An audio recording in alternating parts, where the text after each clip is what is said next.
자, 이번 시간은 프레임 메쉬를 조금 더 디테일하게 파보는 시간을 가져볼 건데요. 기본적으로 프레임 메쉬를 넣을 때는 저는 주로 G 모델러와 슬라이스 커브 그리고 하이드 이렇게 세 가지를 활용을 하는데 각각 어떻게 활용을 하는 방법이 있는지 알아보겠습니다. 자, 먼저 G 모델러인데, 자, G 모델러는요, 기본적으로 이렇게 G 모델러가 여기 가 있죠, 브러쉬에 있는데, G 모델러를 키시면 여기에 이렇게 폴리곤 모드에 가보시면 이렇게 네모난 박스로 들어가 있고요. 엣지에 갖다 대면 흰 색깔, 그리고 꼭지점에 갖다 대면 이렇게 빨간 점이 이렇게 있는 걸 확인하실 수가 있어요. 그러면 여기서 기본적으로 이제 엣지부터 보자면, 자, 엣지를 대고 이렇게 하면 이렇게 면을 넣으실 수가 있어요. 저 보이시죠? 면을 넣으실 수가 있고요. 반대로 Alt를 누르고 이렇게 하면 얘네들이 지워집니다. 그런데 여기다가 저희가 프레임 메쉬를 넣을 때 뭐가 있었죠? 이 크리지드 엣지라는 게 있습니다. 크리지드 엣지라는 걸 활용을 해서 프레임 메쉬 커브를 넣어줄 건데요. 자, G 모델러에서 여기서 이 G 모델러 창을 열려면 스페이스바를 눌러주면 되는데, 여기서 주의하셔야 될 건 폴리곤 모드에서 스페이스바의 이 창이랑 또 엣지의 창과 여기 버텍스의 창이 다르다는 거예요. 그래서 꼭 이거를 생각을 하시고 작업을 해주셔야 돼요. 그래서 먼저 여기다 크리지를 넣어줄 건데, 크리지는 뭐냐? 여기다가 이제 세 줄, 여기는 한 줄이지만 세 줄을 넣어주면 그게 대부분 뭐 크리지 넣는다 그러죠. 그래서 엣지에 갖다 대고요. 스페이스바를 눌러보면 기본적으로 이렇게 인설트로 되어 있을 텐데, 여기 가보면 크리즈가 있어요. 크리즈를 눌러주시고, 아마 처음에는 이렇게 엣지로 들어가 있을 거예요. 만약에 이 엣지로 들어가 있다고 하면 여기가 이렇게 하나로만 이렇게 하나씩 돼요. 하나씩 크리즈가 먹는데, 여기서 엣지에서 스페이스바 다시 누르고 엣지 루프를 눌러주셔야 얘네들을 한번 눌렀을 때 얘네가 쭉 이어지는 이런 크리즈가 생기게 됩니다. 근데 현재 얘는 이제 실린더 모양에 맞춰져서 여기까지 들어갔죠. 그래서 자, 스트로크에서 여기서 크리즈드니까 크리즈를 넣었으니까 크리즈 엣지만 켜주시고 프레임 메쉬를 눌러주면 이렇게 지금 커브가 생성이 된 것을 확인하실 수가 있을 거예요. 그래서 인설트 메쉬를 여기다가 넣어주면 이렇게 들어가는데, 저희가 지금 여기다가 넣는 거는 원치 않아요, 저는 현재. 그럼 이거를 어떻게 뺄 거냐면, 자, 컨트롤 Z, 다시 컨트롤 Z 눌러주시고, 여기에 삼각형으로 엣지를 추가를 할 거예요, 위아래. 그럼 이걸 어떻게 할 거냐면, 다시 G 모델러로 들어갈 건데, 자, G 모델러로 들어가죠. 자, 여기서 꼭지점에 대고요. 스페이스바를 눌러서 여기 보시면 브릿지라고 있어요. 브릿지. 외워두시면 좋습니다. 기본적으로 아마 링으로 가 있을 텐데 이것도 2포인트로 해주셔야 됩니다. 외우세요. 그리고 이건 뭐냐면, 이 포인트, 이쪽 버텍스를 누르고 또 이쪽을 이렇게 눌러주면요, 이렇게 지금 들어가는 게 보이실 거예요. 그래서 아마 이렇게 눌러야 될까요? 이렇게 눌러주시고, 이번엔 이렇게 넣어볼게요. 자, 이 상태에서 다시 엣지 모드에서 엣지를 된 상태에서 스페이스바를 눌러주시고 크리즈, 그렇죠? 여기서 이렇게 눌러주면은 이쪽이 지금은 이제 크리즈가 안 먹은 걸 확인하실 수가 있을 거예요. 그래서 여기에 맥스로 따지자면 여기가 컷 같은 기능인 거죠. 그래서 스트로크 가서 프레임 메쉬를 눌러주시면 여기만 이렇게 커브가 들어가신 거를 확인하실 수가 있어요. 그래서 인설트 메쉬를 여기다가 넣어주면 여기만 정확하게 딱 들어가죠.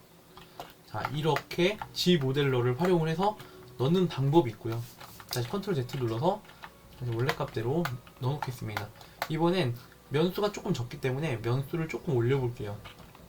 이번에는 슬라이스 커브를 활용을 해볼 건데요. 자, 슬라이스 커브는 컨트롤 시프트를 누르면 아마 기본적으로 이렇게 셀렉트 렉트로 나와 있을 거예요. 근데 여기 컨트롤 시프트를 누른 상태에서 여기 보시면 슬라이스 커브가 있는데, 얘를 열어주시고, 자, 슬라이스 커브는 이렇게 넣어주면은 폴리 그룹을 나눠주는 역할을 해줘요. 나눠주는 역할을 해주는데, 여기서 이렇게 넣어서 Alt를 한번 누르면 이렇게 곡선, Alt 한번 누르면 곡선, 여기서 Alt를 두 번 따닥 누르면 이렇게 직각으로 뻗고요. 현재 이렇게 앵글 스냅이 먹죠. 여기서 시프트를 떼면 이렇게 1도씩 옮겨지게 돼요. 자, 이 상태에서 다시 Alt. 그래서 Alt를 한 번 누르냐, 두 번 누르냐에 따라서 다릅니다. 자, 그래서 여기서 이렇게 빼면 이쪽만 이렇게 지금 먹은 것을 볼 수가 있어요. 그래서 이 상태에서 스트로크 들어가서 이번엔 크리지드가 아니죠. 폴리그룹으로 넣어서 프레임 메쉬입니다. 폴리그룹은 말 그대로 이제 폴리그룹이 나뉘어진 그 사이에다가 커브를 하나 넣는 거예요. 됐죠? 자, 이 상태에서 다시 프레임 메쉬를 이렇게 한번 눌러주면 여기가 이렇게 나오는 것을 볼 수가 있죠. 자, 여기는 지금 안 된 이유가 있죠. 여기는 이렇게 현재 이렇게 메쉬가 이렇게 있다 보니까 이렇게 된 건데, 다이나메쉬가 그렇게 깔끔하게 엣지를 못 뽑아내기 때문에 뭐 주로 얘네가 현재 링이 안 된 상태라서 그런 것 같아요. 그래서 이거를 뭐 지리메쉬로 하거나 뭐 지리메쉬 가이드를 넣고 지리메쉬를 해주면 깔끔하게 얻으실 수가 있을 거예요. 그래서 기본적으로는 뭐 디테일한 부분은 뭐 그렇게 하시면 될 것 같고요. 기본적으로 이렇게 슬라이스 커브를 활용을 해서 인설트 메쉬를 넣으실 수가 있다. 자, 두 번째는 이번에 뭐 지금 하려고 했던 느낌대로 지리 메쉬를 한번 줘볼게요.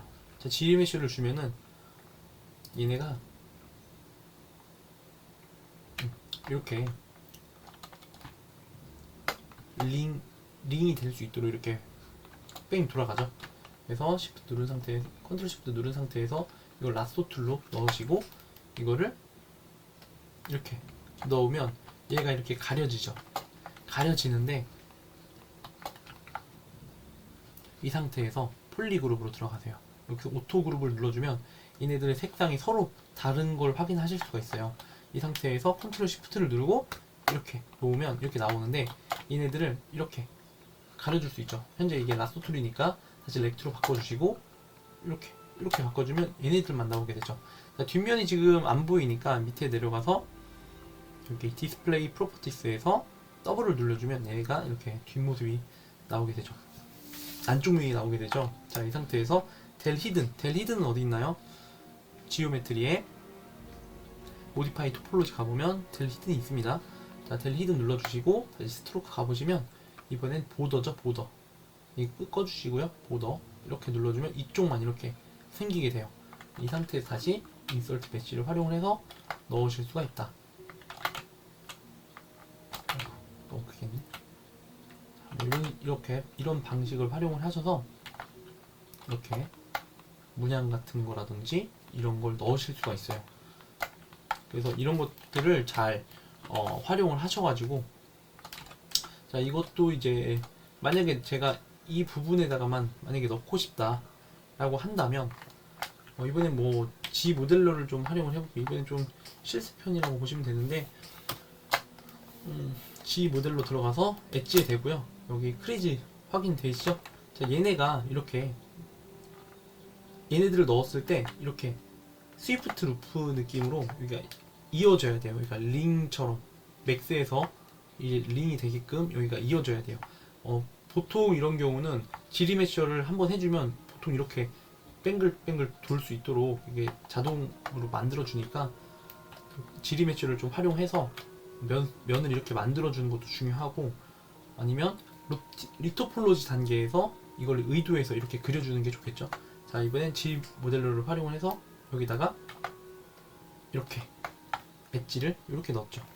그럼 이 상태에서 다시 스트로크 들어가서 크리즈 엣지 누르고 프레임 엣지 눌러줍니다. 그러면 얘가 이렇게 뺑 돌아서 이렇게 커브를 예쁘게 만들어준 것을 확인하실 수가 있을 거예요.